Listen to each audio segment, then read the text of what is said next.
membres de l'Union sacrée de la nation. Nous, députés nationaux, membres de l'Union sacrée de la nation, avons suivi, non sans surprise, la déclaration des députés nationaux du Front commun pour le Congo en rapport avec le processus électoral dans notre pays, la République démocratique du Congo.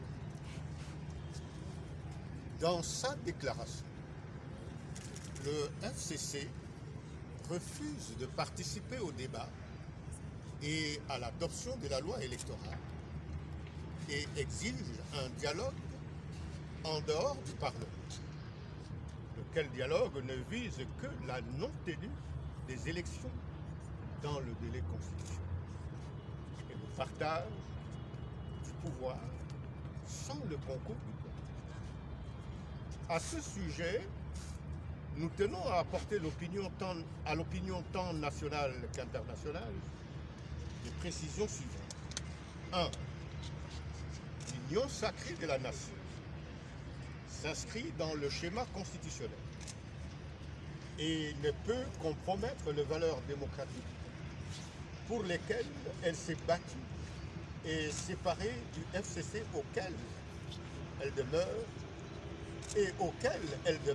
fermement attachée.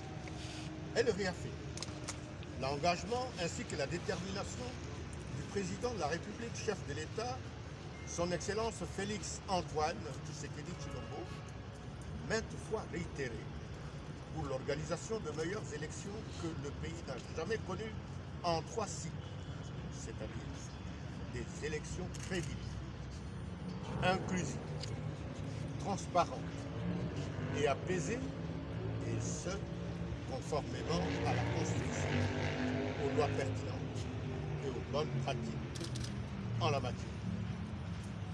2.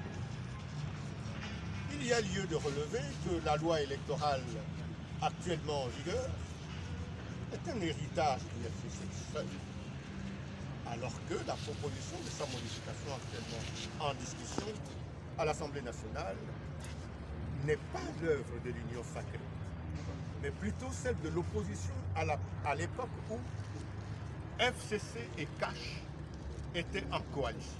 En effet, l'attitude actuelle du FCC est malhonnête et vise à tromper l'opinion sur